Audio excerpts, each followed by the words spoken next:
That clock's a little fast. It's 9:14 right now. It's probably better to give the latecomers a minute extra.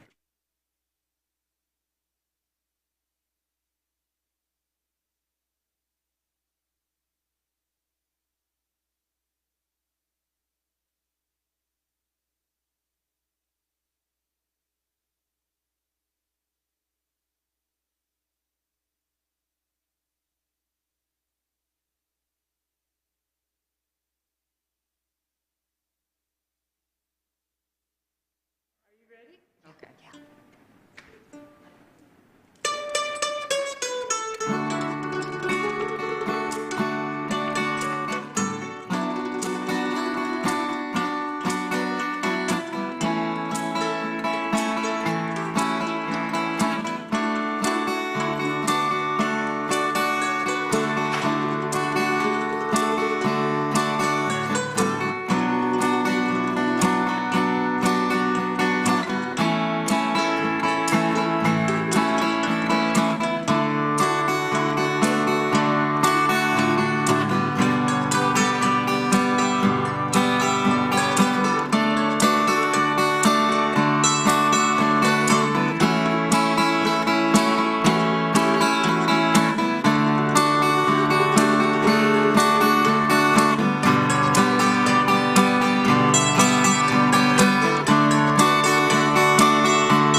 Thank you so much for Planted by Hands for getting us off to such a good start. And Brad, that's your original piece, huh? Yes. Yeah, Big Rock in the Evening. Yes. Beautiful. Thank you so much. Great to have you here today. And great to have all of you here today. Welcome to the Unitarian Universalist Church of Spokane, where our mission is to join together to create a nourishing, liberal religious home and to champion justice, diversity, and environmental stewardship in our wider world, or as we like to say in short, to create community, find meaning, and work for justice. It's great to have all of you here this morning. Thank you so much for being here at our first service, and this includes those of you, of course, who are here in the room, as well as the many of you who are streaming with us from home this morning or from other places that you might be. So it's always great to have all of you with us as well. So welcome to one and all. We begin as always by embracing all that you bring with you, all of your uniqueness, your unique beliefs, your background, your lifestyle, your experiences, your differences, all that helps make you who you are is welcome here today. So thanks everyone for being here. And I don't actually have any announcements to make this morning, or maybe I do and I just have forgotten. In any case, it gives you extra time to visit with one another this morning. So take a few moments to greet one another. As always, say hi to those you look forward to seeing each Sunday, and make some new friends along the way if you can. And if you are visiting with us for the first time, please don't be shy. You might have to take a little bit of a walk to talk with somebody this morning, but please take a few moments to greet one another.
Okay, and as always, there'll be more opportunity to visit during our social time after our service, but let's move forward now by lighting our chalice.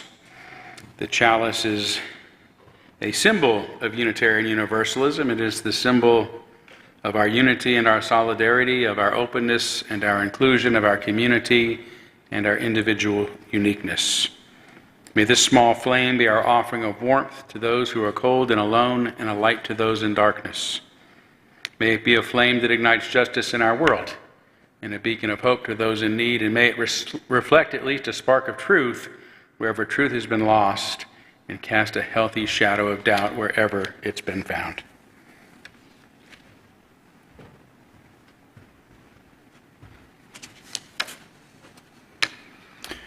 For my opening reflection this morning, I'm going to share the words of Reverend Amy McKenzie. Welcome to this common, sacred space. Common because we are all welcome. Sacred because here we transform the ordinary and attend to the profound. We carry with us our regrets, doubts, fears, stories, laughter. May they inspire our worship, and above all, may we each meet what we need most to find on this day in this common sacred space.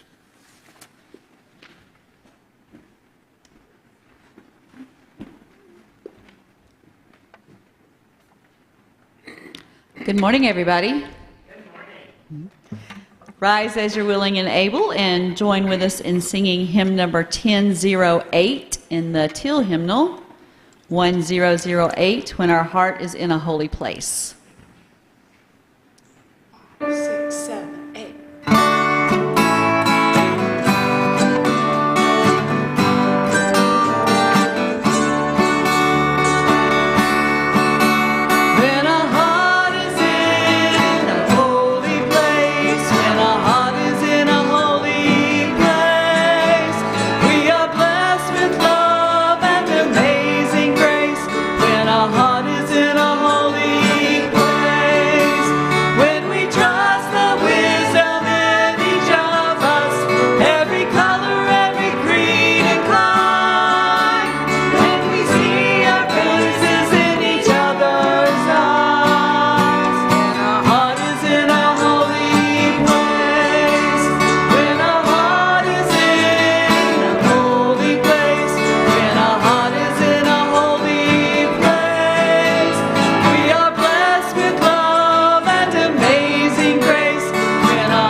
Wonderful, thank you.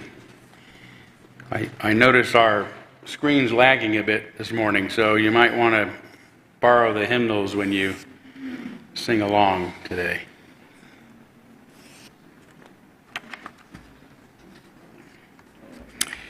But we are going to now kindle our candles of care for those who are most on our hearts and minds this morning. And we begin, as we have been in recent weeks, going on months now, I guess, with a candle for the people of Ukraine and that part of the world that are being impacted by the devastating violence and war there.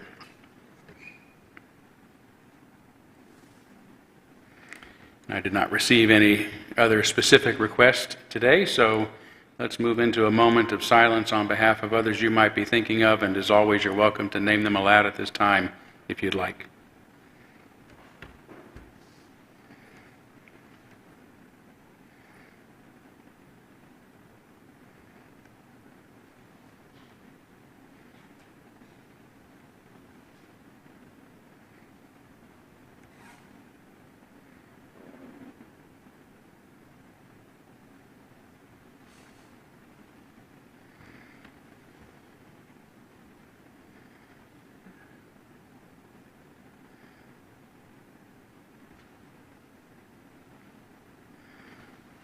Those named aloud and those embraced in our silence, and all those who are suffering in our world at this hour, we hold in our community with compassion. And we now gratefully give and receive this morning's offering, which helps sustain this community and our mission to the larger world.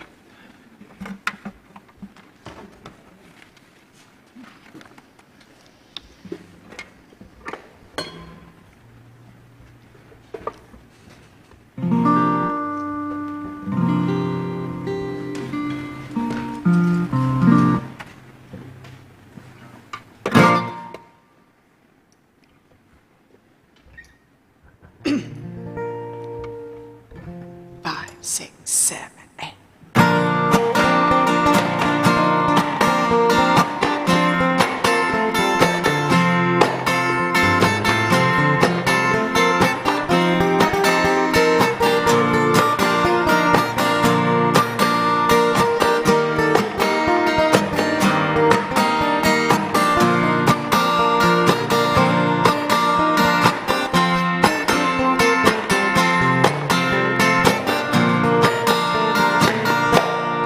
Early morning, there's a glow in the window, it's dawning. Wrap fingers around something warm and get going. We'll work the chores done one by one out ahead of the weather. Light the load to carry a burden together. One more day on the face of the earth. We're moving in time with the season. Side by side, we sway to a tune that is pleasing. The sunrise up in the sky, it catches the riverbed steaming. Oh, so sweet, such a beautiful day to be living. In the afternoon, that brilliance above starts burning. Our attention into the trees, time to turn it. We'll beat the drum slow and tickle the high notes of strum and rhythm. Everybody is humming. One more day on the face of the earth. We're moving in time with the season. Side by side.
to a tune that is pleasing.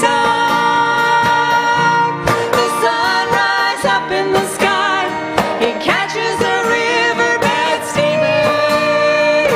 Oh, so sweet, such a beautiful day to be living. While everyone can feel this living in love and with care. Oh, so sweet, such a beautiful day to be sharing. Oh, so sweet, this beautiful day we are sharing.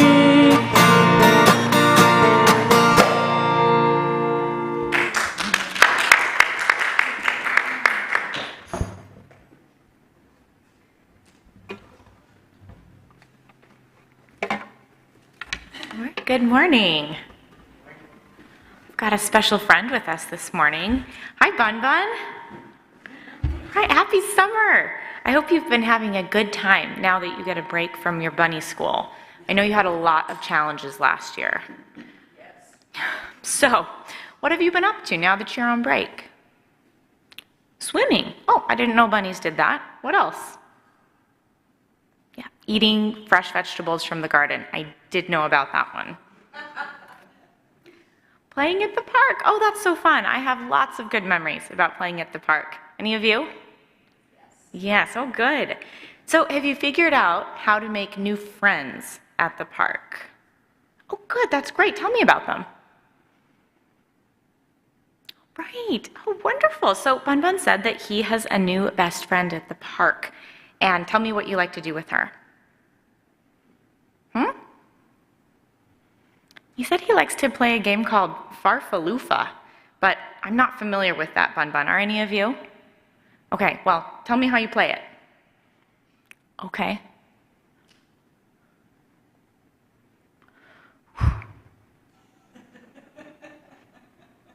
Oh.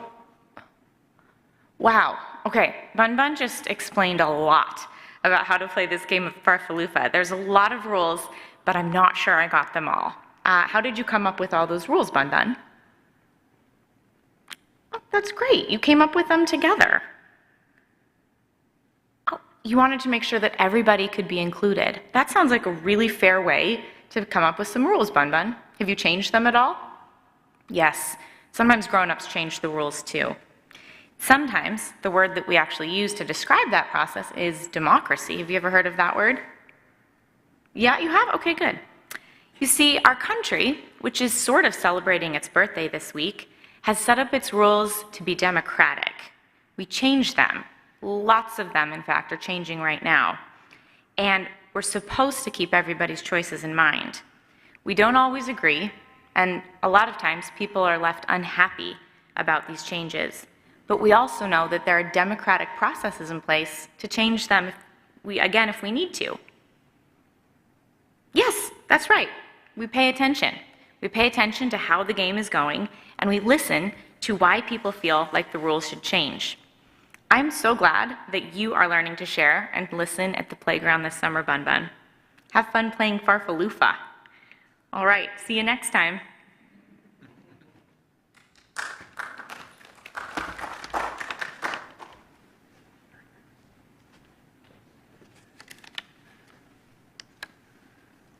I invite you now into a time of meditation. Find a comfortable position. Put your feet on the floor. Close your eyes if you wish. Take a deep breath in and breathe out. And reflect on these words of Reverend Linda Hody.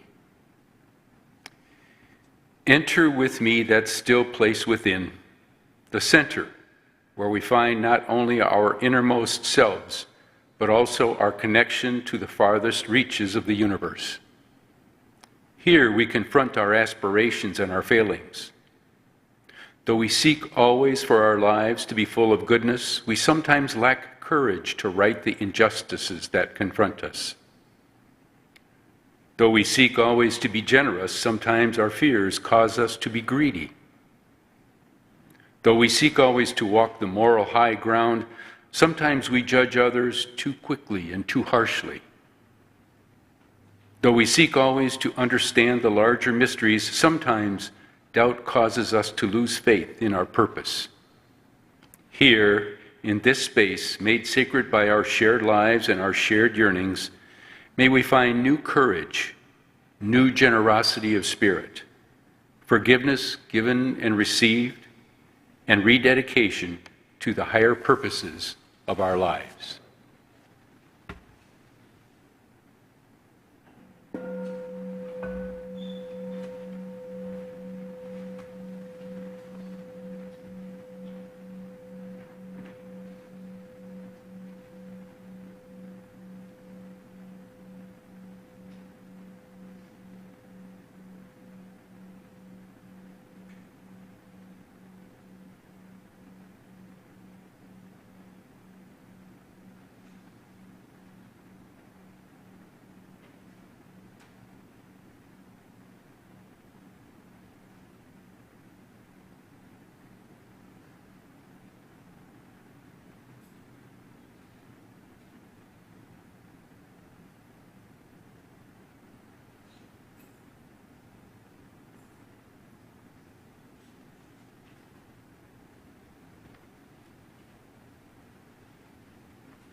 I thought it would be nice today, since this is the 4th of July weekend, to read the preamble of the Declaration of Independence, as well as the First Amendment.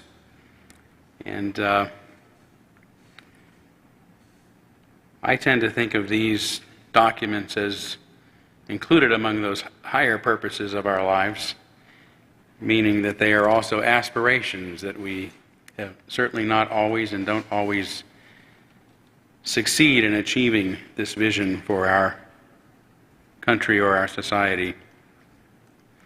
But it's worth being reminded, particularly in the Unitarian Universalist Church, because our liberal religion was founded upon the very same principles that inspired the framers of these documents.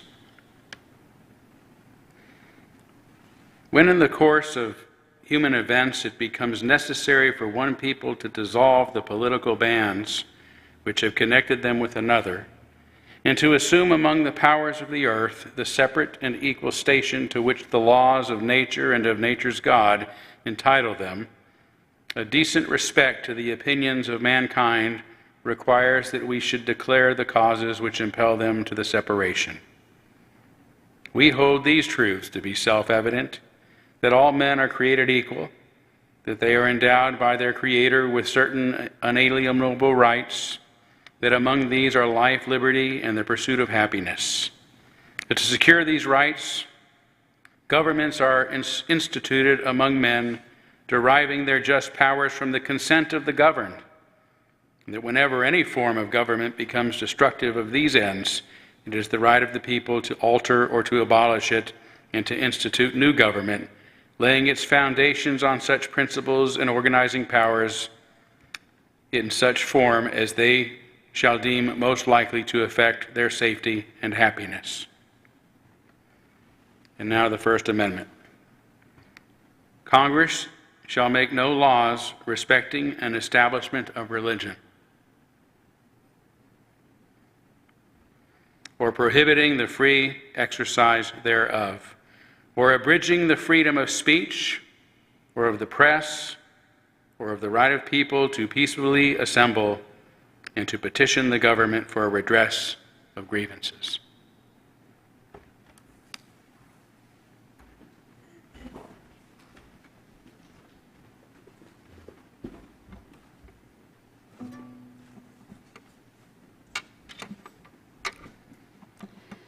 So I thought we had finally found a John Denver song that Todd didn't know. And even though John Denver did not write this song, he respected it enough to perform it. So, but oh no, when I said, so do you know this? So do you know the song And So It Goes? And he goes, well, of course, you know. So Fine. He knows them all. He knows them all. He knows them all.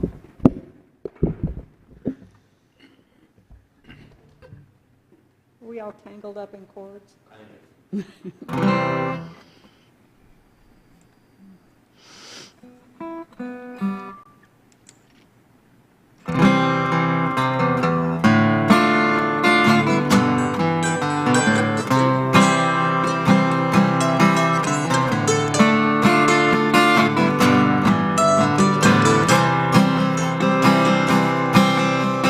Mansion on a hill is a lovely sight to see.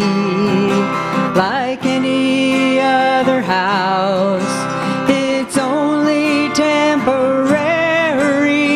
Home is anywhere you choose to put your heart. If there's no love inside, it'll soon fall apart. Ashes to ashes, dust into dust. Buildings will crumble, bridges will rust, mountains will disappear, rivers will dry up. And so it goes with everything but love. So it goes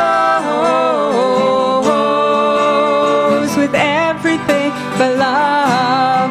So it goes.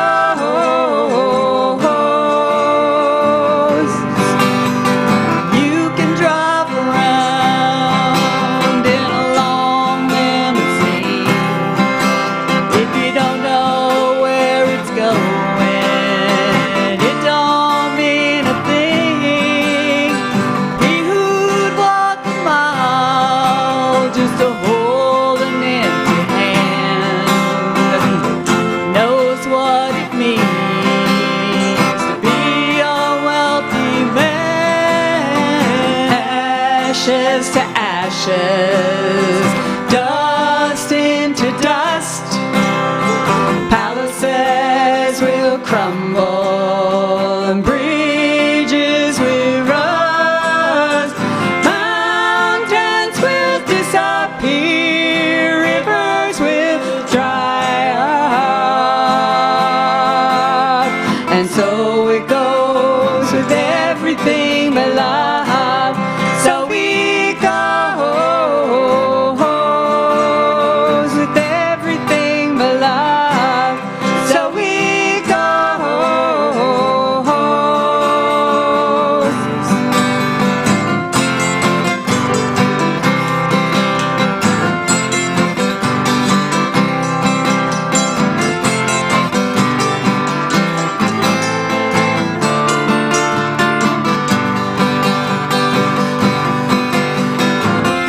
Worldly treasures will all pass away. There's just one thing that was put here to stay. Ashes to ashes, dust into dust. Kingdoms will crumble, bridges will rust, mountains will disappear, rivers will dry up. And so it goes with everything but love. So it goes with everything but love. So it goes with everything but love. So it goes with everything but love.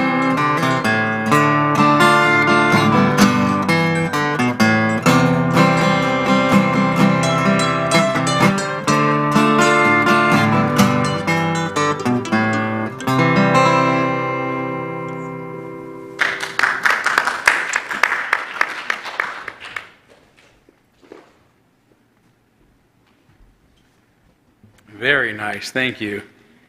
You did John Denver proud. What's that? Well, and Paul Overstreet, yes. Now, I don't want people to get the wrong idea about me, though I do actually have a very eclectic taste in music. I own all of John Denver's albums. Okay? And there are a lot of them.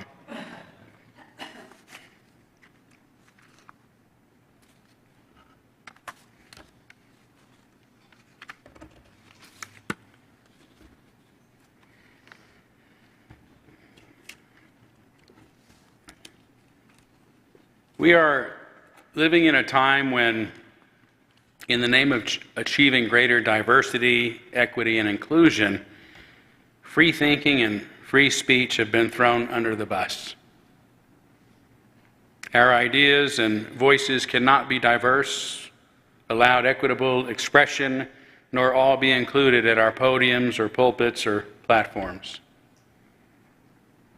This doesn't mean that there aren't still many ideas out there, only that too many of us now divide and isolate ourselves into ideological tribes that are rigidly defined by their beliefs and by their increasingly extreme intolerance and hatred of outsiders.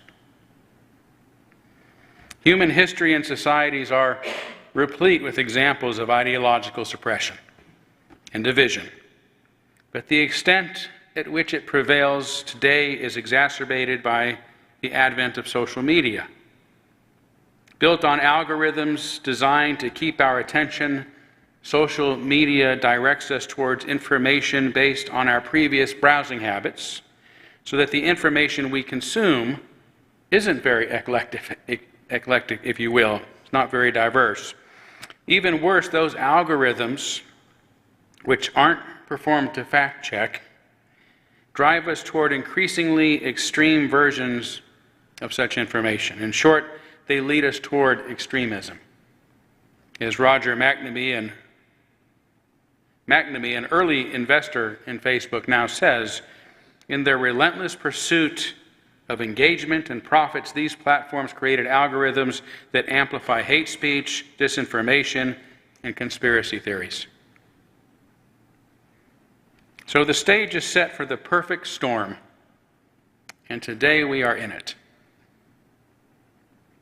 American society in particular is so politically divided, it's as if we have become two opposing countries occupying the same space.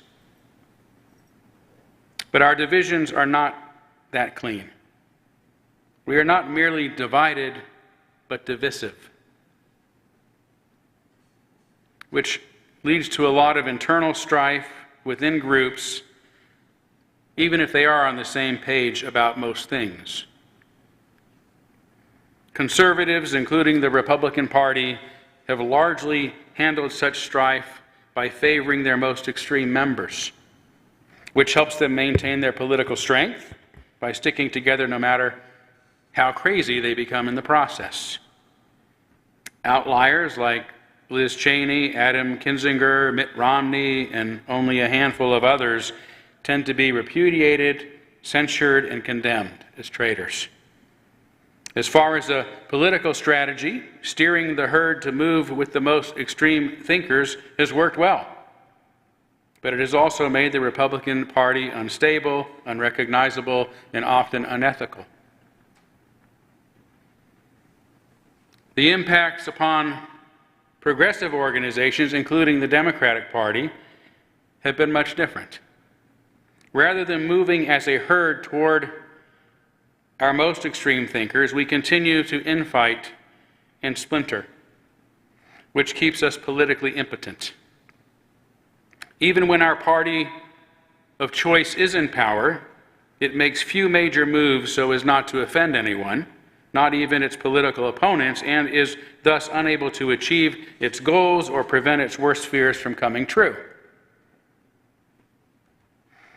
The overturning of Roe v. Wade by a politically weighted and extremely conservative Supreme Court was a decision that could be seen coming miles away, and yet the Democratic leadership did nothing to prevent it. In a recent article entitled "The Elephant in the Zoom" by Intercept's DC Bureau Chief Ryan Grimm, we are told that the Guttmacher Institute, the abortion rights movement's premier research organization, has been locked into such internal strife that it has been unable to concentrate its energies and resources on the organization's work.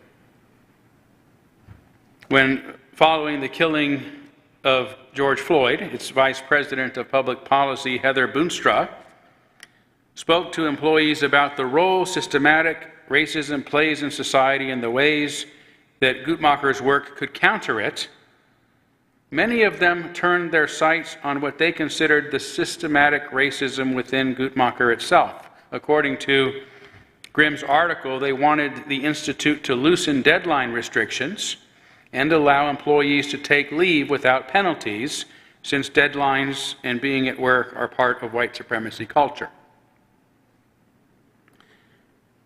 The difference, the article says, is that for Boonstra and others of her generation, the focus should have been on the work of the nonprofit. What could Guttmacher, with an annual budget of $30 million, do now to make the world a better place? For her staff, the question had to be answered at home first. What could they do to make Guttmacher a better place? But according to Grimm, the leaders of such groups think at least some employees are using a moment of public awakening to smuggle through standard grievances cloaked in the language of social justice. In the case of Guttmacher, employees filed formal complaints against Boonstra, which were investigated and found to be baseless, but it took a lot of energy away from the institution's mission, and Twitter groups continued beating the organization up with accusations of racism and white supremacy. Anyway, this continued even after last May, when we all learned of the Supreme Court's plan to overturn Roe v. Wade. As Grimm says, that the Institute has spent the course of the Biden administration paralyzed makes it typical of not just the abortion rights community. Planned Parenthood, Narrow Pro-Choice America, and other reproductive health organizations had similarly been locked in knockdown, drag-out fights between competing factions of their organizations, most often breaking down along staff versus management lines. I bring this up as an example of just how destructive this mindset can be just when we need our social justice and political action organizations the most. In our community, you may recall the Spokane County Democrats became entirely dysfunctional in the run-up to Donald Trump's election after its chairman was accused of racism and criticized for refusing to use the right pronouns. He denied these allegations, resigned his position, and threatened to sue if the very people he once worked with didn't stop making defamatory remarks.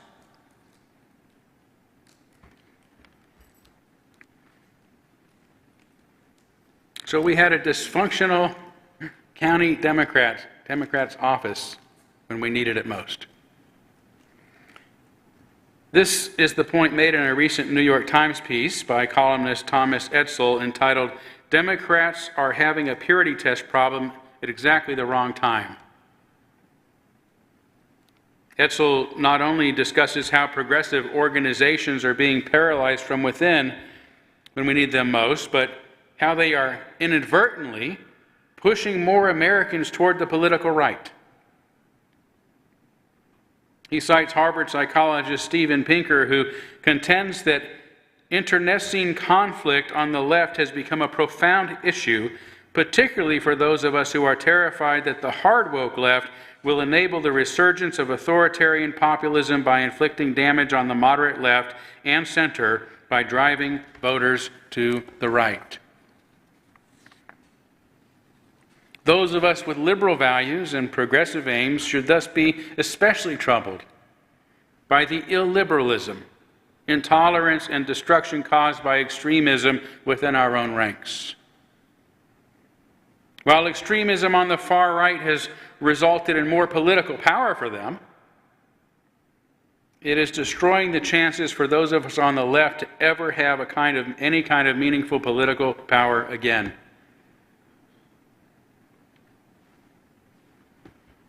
It is destroying the chances for those of us on the left to ever have any kind of meaningful political power again.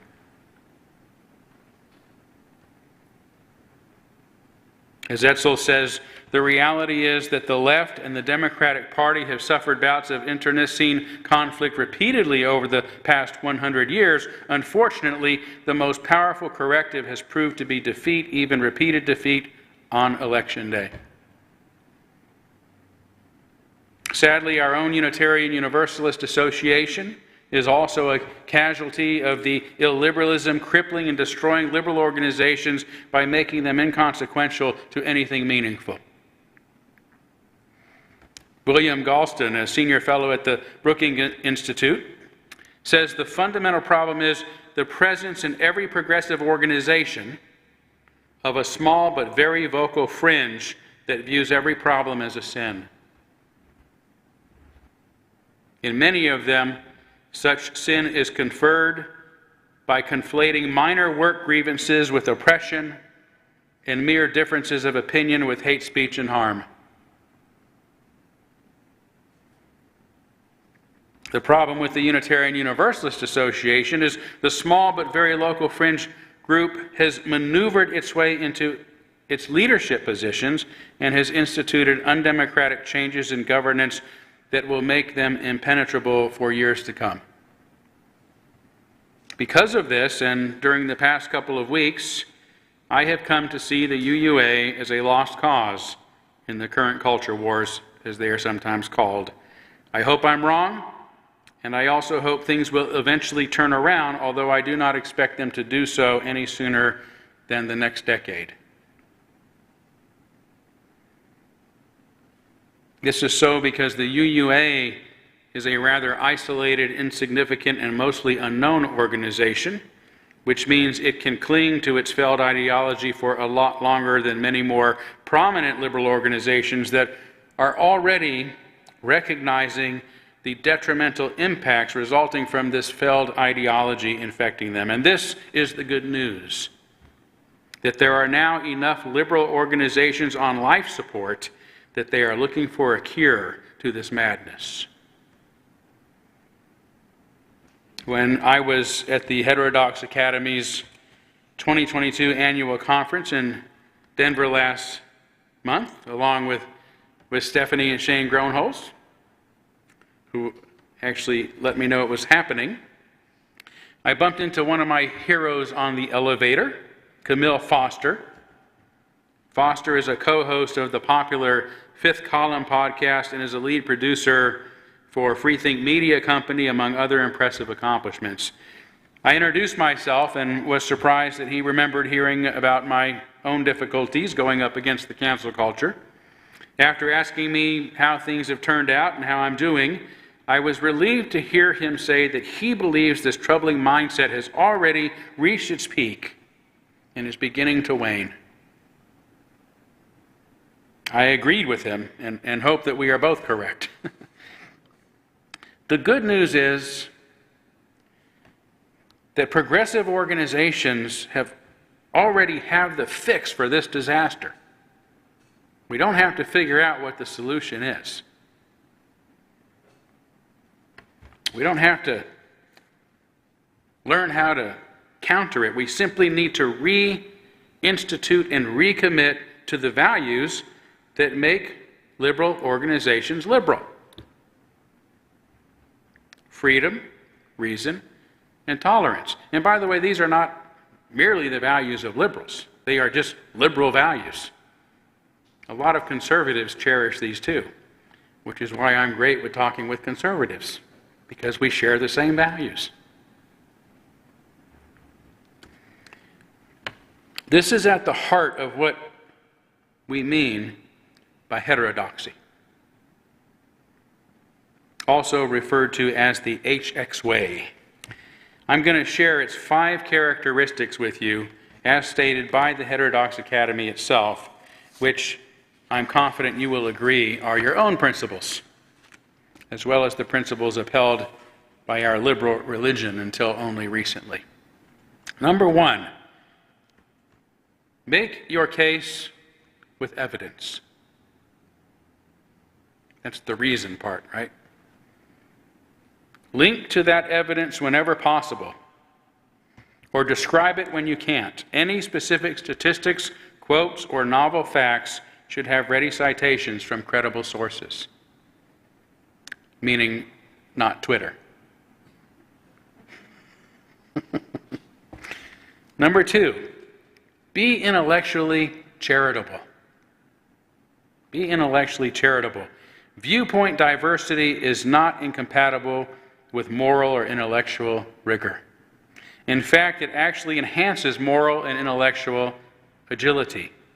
However, one should always try to engage with the strongest form of a position one disagrees with, that is, a stillman opponents rather than a straw manning them. Or should be able, or I should say, one should be able to describe their opponent's position in a manner they would themselves agree with. See the ideological Turing test. You understand what that means? That means that you need to be able to explain your opponent's position in a way that they themselves would feel good about, in a way that those you're arguing it to would believe that you're in support of it. Open yourself enough to be able to understand where your opponent is coming from.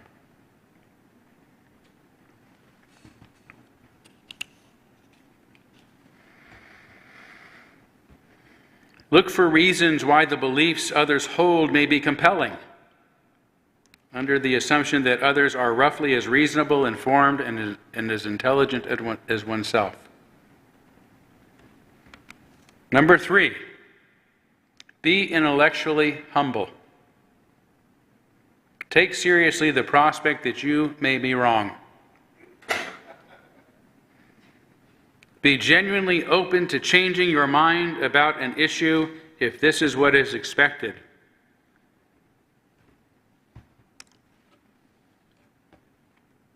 Acknowledge the limitations to one's own arguments and data as relevant.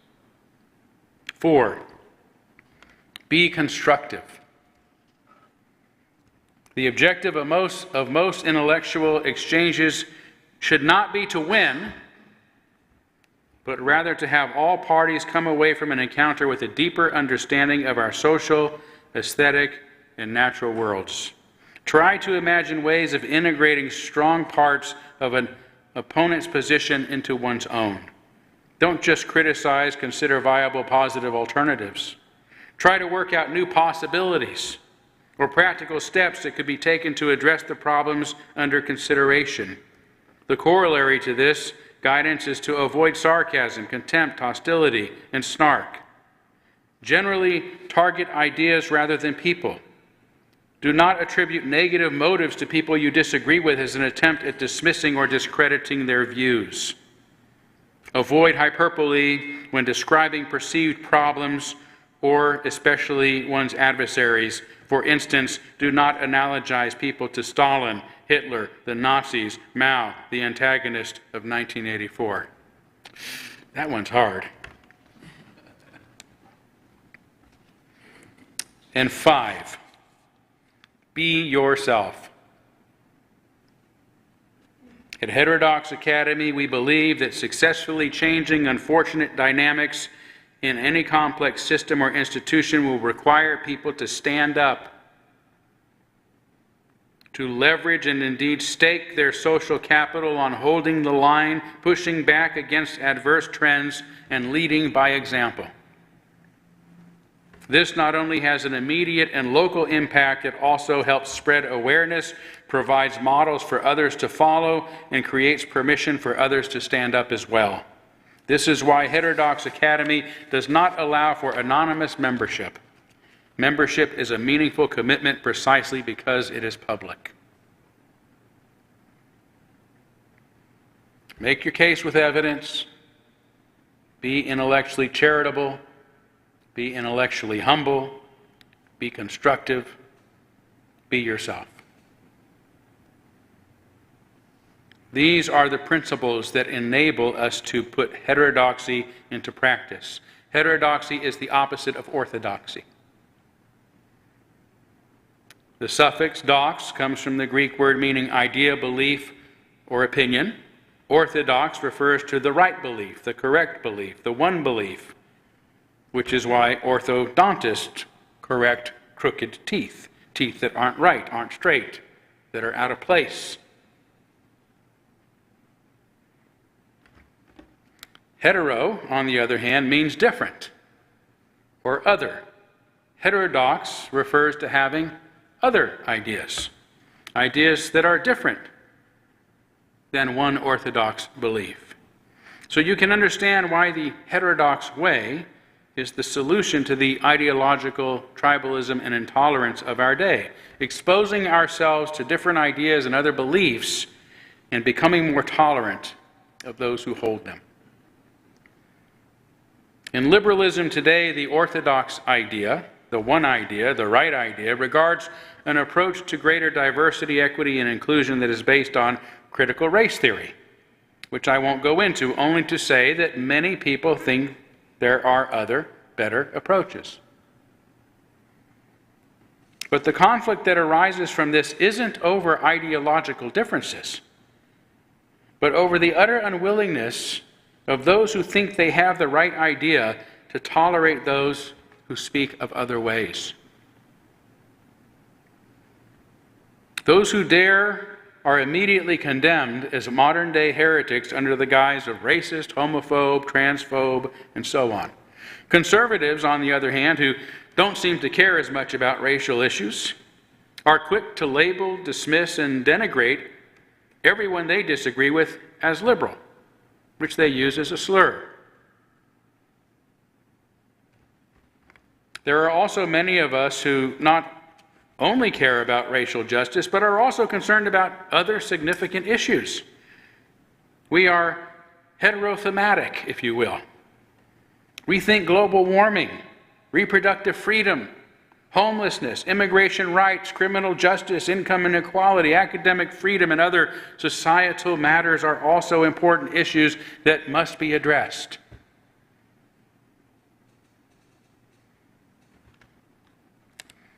The Heterodox Academy focused mostly on how such intolerance is impacting academia, and its members are academics who support open inquiry, viewpoint diversity, and constructive disagreement in research and education. It currently has over 5,000 members. 14% of them identify as conservatives, 17% as progressives, 30% as moderate, and 26% as liberal, all of whom, as I witnessed at the HXA conference, not only tolerate each other, but get along with great enthusiasm and joy. Despite their differences, they react to one another in friendship.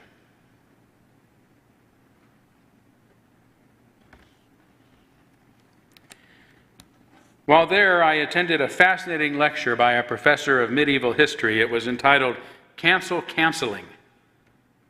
Cancel Canceling. And was a comparative analysis of the medieval Inquisition with today's cancel culture. The parallels between the past and present mindsets are disturbing. I was so impressed with the professor's polished, enthusiastic, and scholarly presentation that I presume she must have given it many times. After she was through, I asked if this was something that she teaches to her classes, hoping to hear how her students might respond to it. To my surprise and sadness, she and many others in the room laughed at my suggestion. It was clear to me in that moment that it would be foolhardy in today's climate for a history professor, an expert in her field, to risk offending what has become the status quo. Have you shared that with your class? Ha! You must be kidding, was the response.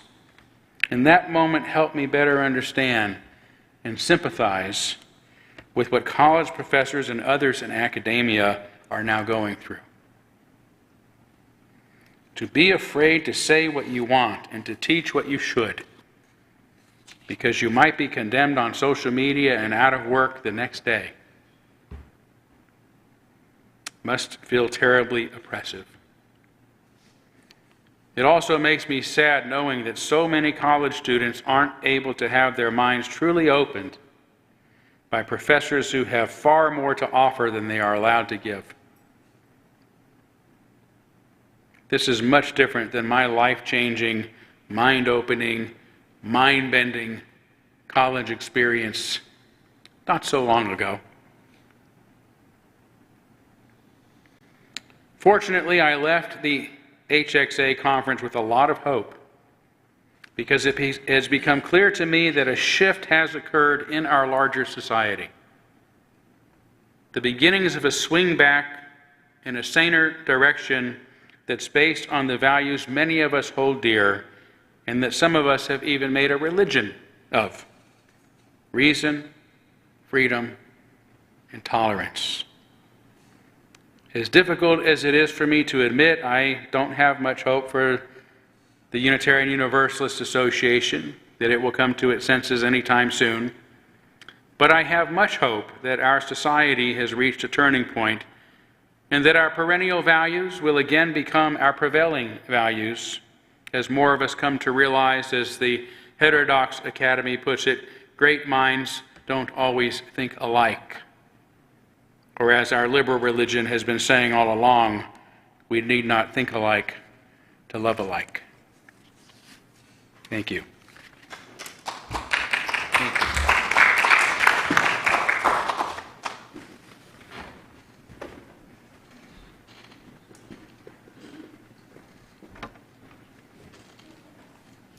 If you would please rise as you're willing and able and join with us in singing our closing song, Blowing in the Wind, and the words are in your order of service, so you might want to grab those.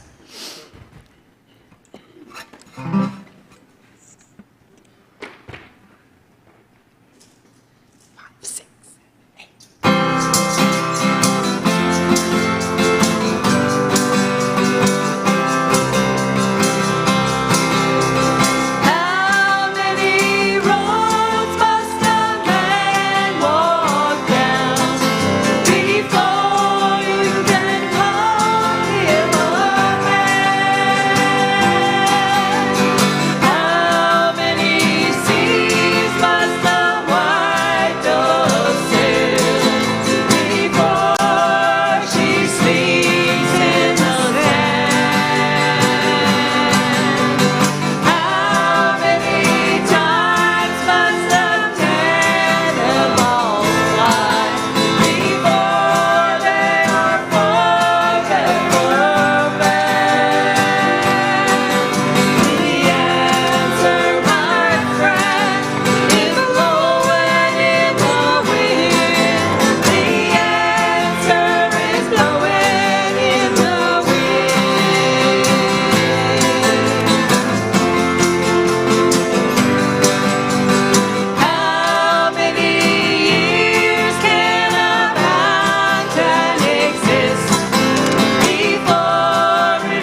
As a close this morning and as we depart, I want to share these words and these thoughts from Reverend Dr. Michael Schuler.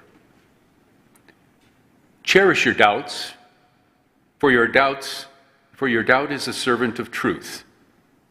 Question your convictions, for beliefs too tightly held strangle the mind and its natural wisdom. Suspect all certitude, for the world whirls on, nothing abides. Yet in our inner rooms full of doubt, inquiry, and suspicion, let a corner be reserved for trust.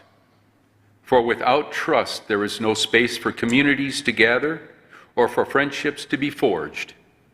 Indeed, this is the small corner where we connect and reconnect with each other. Amen. Blessed be. Salam alaikum and shalom.